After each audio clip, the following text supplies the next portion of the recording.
Dua says, Assalamu alaikum rahmatullah. I understand that celebrating the new year or even making a special dua or prayer is forbidden. Does that mean making a new year resolution is also forbidden? The essence of this story is that in Islam, we are only allowed to celebrate two festivals, two Eids. This is the Eid of al-Fitr and Eid al-Adha. These are the two events that Muslims are allowed to celebrate. Any other feast or festivals fall under the category of imitating the kuffar, the disbelievers, or an innovation in Islam. Therefore, celebrating the 10th of Muharram, which is known as Ashura, we Muslims fast it. Others may celebrate and commemorate the death of Al-Hussein, may Allah be pleased with him. And this is an innovation, clear innovation.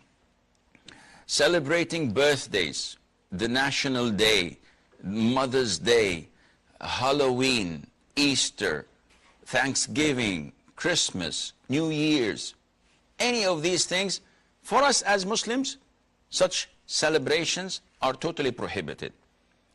And to engage or to assist or to cooperate is also prohibited. To congratulate, to send postcards is also prohibited, because these are false festivals and celebrations that we Muslims would not approve of. Having said that, when dua says, what's the ruling on making a resolution, we usually look at the intention. Why is it that you are specifically making that or taking that resolution on New Year's Eve? If the answer is because it's a blessed night, because it is something to celebrate, it is something that everybody is doing, so we might as well be with them, the answer would be, no, this is prohibited. Anything that imitates the disbelievers and their habits and their religion and their customs becomes prohibited for us as Muslims. Abdullah ibn Umar, may Allah be pleased with him, said, the Prophet said in a long hadith, alayhi salatu salam, وَمَنْ تَشَبَّهَ بِقَوْمٍ فَهُوَ مِنْهُمْ. Whoever imitates a people, then he is one of them. Now one would say, as usual, those keyboard knights or those who just argue without any knowledge, and we feel sorry for them, but nevertheless we have to cater for their ignorance. They say, why are you wearing the watch, Sheikh? And your clothes are made abroad. What? Listen good. When we say that it is prohibited to imitate them in what is part of their customs, their religion, their habits, this means that whatever they are known to do and no one else does that. Riding cars, taking airplanes, using technology, using the computer, having electricity, this is shared by everyone. And no one does it because the Christians did it or the Jews invented it. This is something that everyone does it, regardless of their ethnicity or religion. We're talking about a celebration, whether it's Christmas or Hanukkah or whatever they may call these feasts and celebrations, and the Muslims are like monkeys. They do whatever they see people doing. They imitate them. Celebrating Christmas. I've been to some of the Muslim countries recently in the past couple of weeks, and I was shocked. Like a country that has 90 million almost of Muslims and maybe 4 or 5 Christians, but you enter the hotels and the shopping malls, and you see and find Christmas trees, like 3 weeks or 4 weeks before even Christmas is due. And this is preposterous. This is outrageous. Never ever you would go to Washington or to London or to Paris and you'd find them celebrating Eid al-Fitr or slaughtering sheep on the 10th day of the Hijjah for Eid al-Adha and trying to share with the Muslims their festivals. This is never the case. And if someone tells you that George and his wife Jeanette and their sons David and Tracy were getting ready because tomorrow is Eid al-Adha, and they went to the market and bought a big ram to slaughter it, and after offering Salatul Eid, they went and slaughtered it, and they divided the meat into 3 sections and gave one as charity and one as gift, and they consumed the third. But then they were late for their church sermon, so they had to go because it was Sunday. Anyone who hears this said, this is crazy.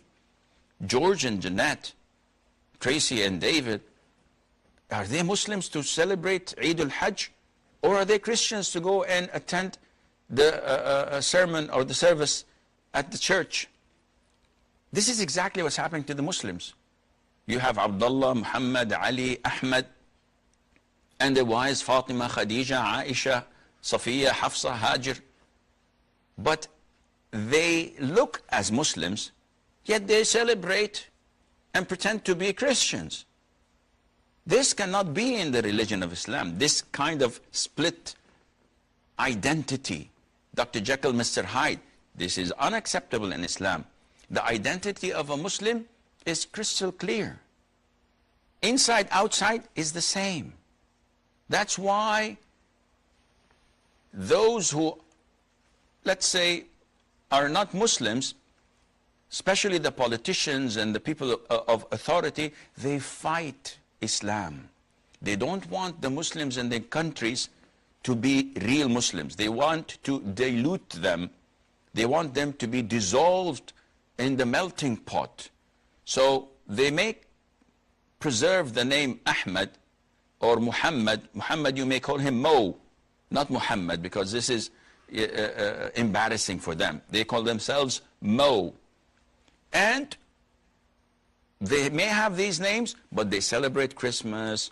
They may go to parties. They may sit with people drinking intoxicants. They may even drink a toast. They're not heavy drinkers, but this is a social drink, a champagne or something, just for the occasion. So this kind of split personality is rooted through implementing their strategy over the past years. Most of the Muslim communities, most of the Muslim countries, without any exception, have been colonized mentally.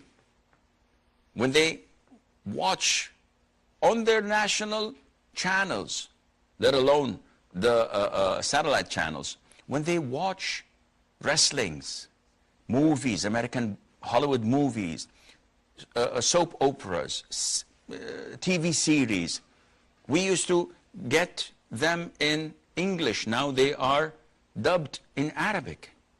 We have Mexican soap operas dubbed into Arabic, Turkish, now Korean.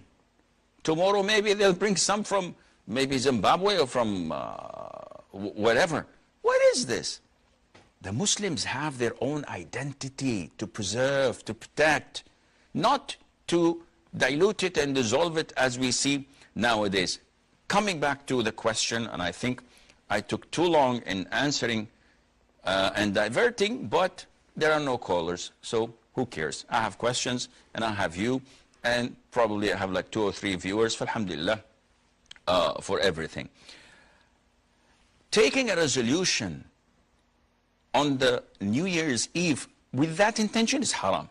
But if someone says, listen, I don't celebrate New Year's, I have nothing to do with the New Year's, but it is something to remember so that I can audit it after a year from today and see how much progress I had made or how less progress there was. It's just a day. In this case, this is permissible.